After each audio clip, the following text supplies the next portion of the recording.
बोलिए गोविंद भगवान की कि संतन के संग लाग रे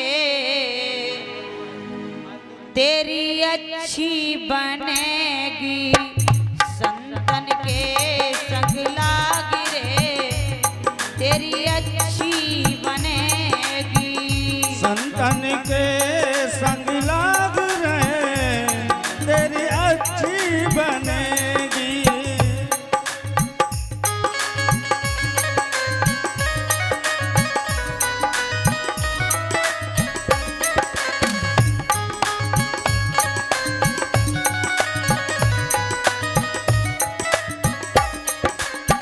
अच्छी बनेगी तेरी बिगड़ी बनेगी। अच्छी बनेगी तेरी बिगड़ी बनेगी। अच्छी बनेगी तेरी बिगड़ी बनेगी। संतन के संग लाग रे तेरी अच्छी बनेगी। संतन के संग लाग रहे तेरी अच्छी बनेगी। ऊपर हाथ करके प्रेम से तालियां बजाएंगे सभी भक्तजन। जय हो। बोलिए गोविंद भगवान की। जय हो।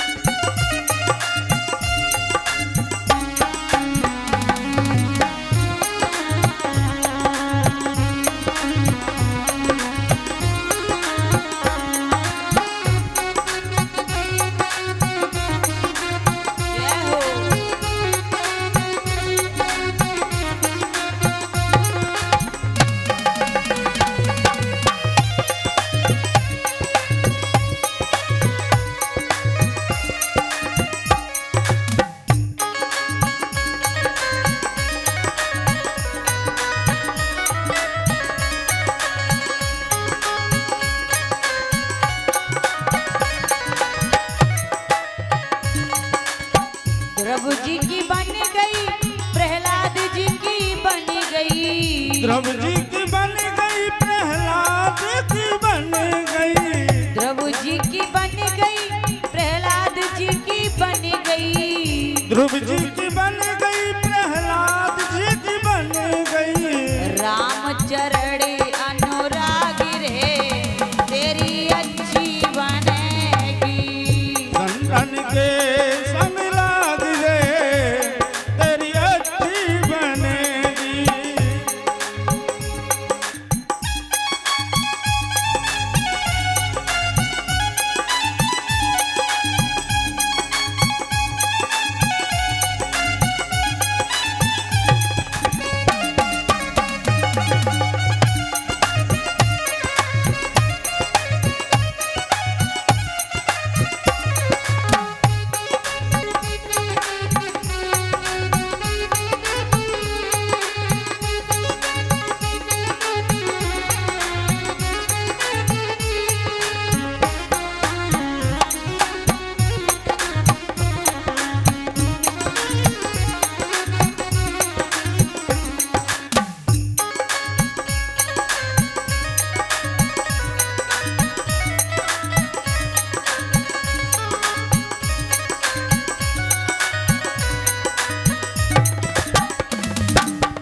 संतन के संग लाग रे तेरी अच्छी बनेगी।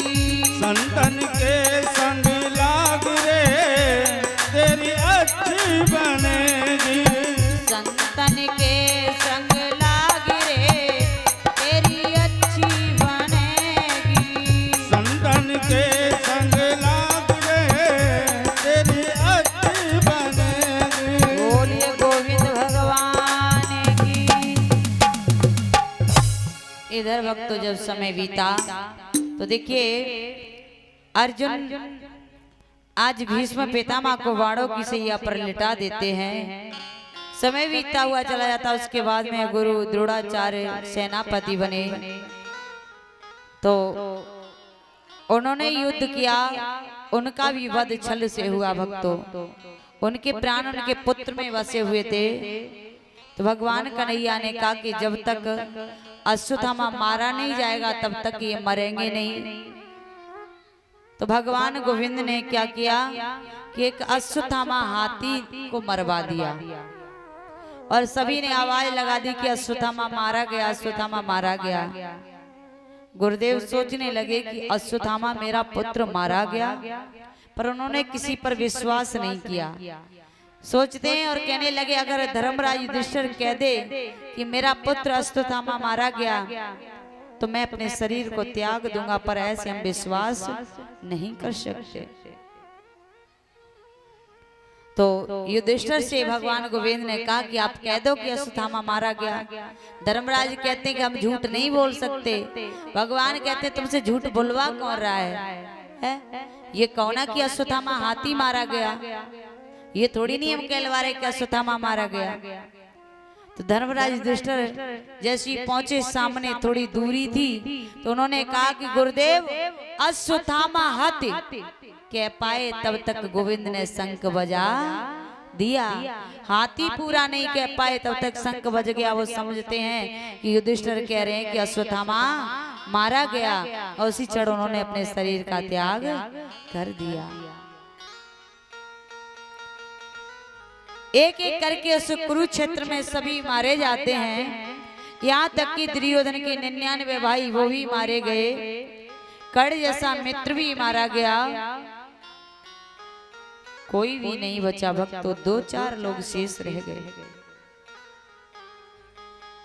अब दुर्योधन अपने आप को बचाते हुए भाग रहा है। भागता भागता अपनी पत्नी भानुवती के पास पहुंचा और कहने लगा हे भानुवती मुझे बचा लो।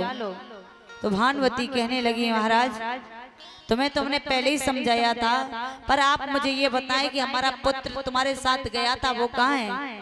तो दुर्योधन कहता है कि वो तो मारा गया, और उसी के ऊपर होकर के दुर्योधन नदी को पार करके आया था भक्तों।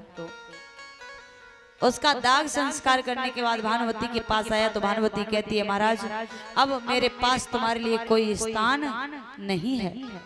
तब वो अपने पिता के पास गया तो धृतराष्ट्र कहते हैं मेरा वंश तो उसी समय समाप्त हो चुका था जब द्रौपदी सभा बीच में नगन की जा रही थी।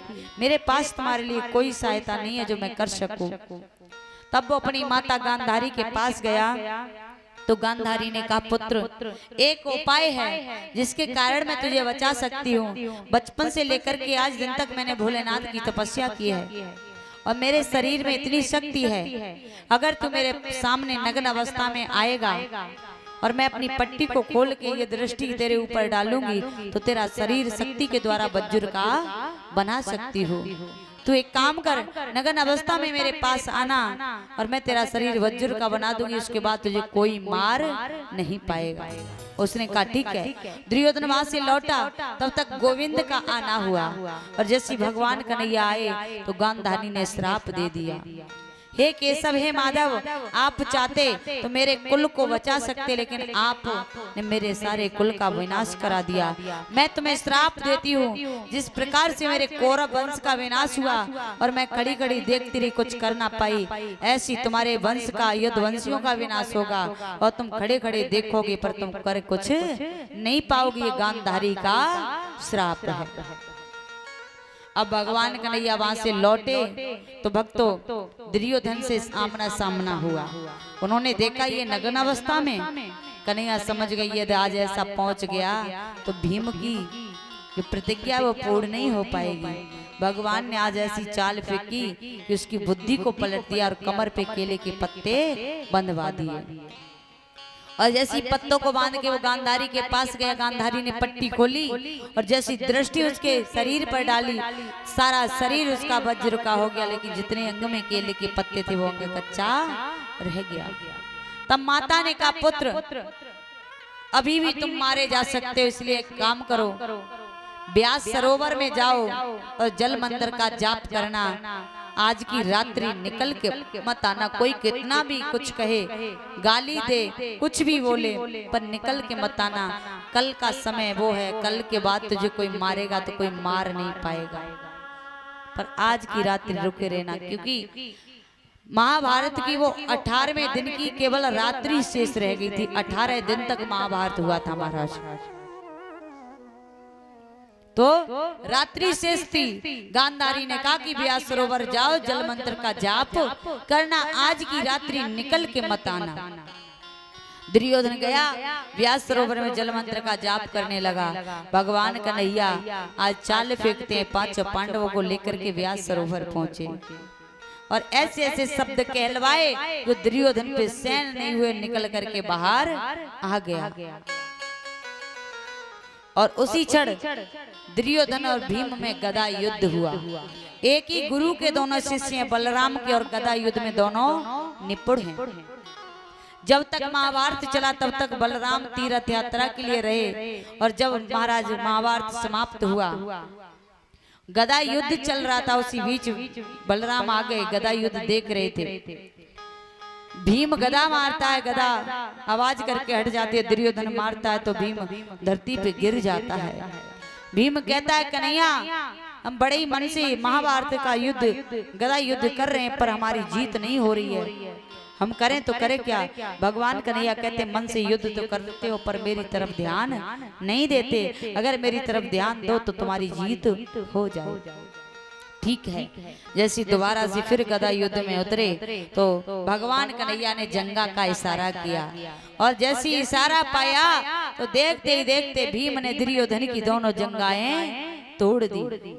और जैसी जंगा टूटी तो आज बलराम भीम को मारने के लिए दौड़े कि गदा युद्ध में जंगा पे वार नहीं किया जाता, और इसने जंगा पर वार किया, मैं इसे छोड़ूंगा नहीं। भगवान कन्हैया ने रोक लिया, कहा भैया महाभारत में नियम तो बहुत बने थे, पर कौरवों ने सारे नियम तोड़ दिए, और पांडवों ने एक नियम तोड़ा तो तुम उन्हें मारने के लिए जा रहे हो। दुर्योधन कहता ये कहाँ का धर्म, कहाँ की नीति है जो जंगा पे वार किया। बलराम को शांत कर दिया तो 5 पांडव कहते हैं भैया तुम्हें धर्म याद तो आयो, लेकिन अंत समय पे याद आयो, अगर पहले याद आ जातो तो महाभारत ना हो तो। और क्या बोले 5 पांडव,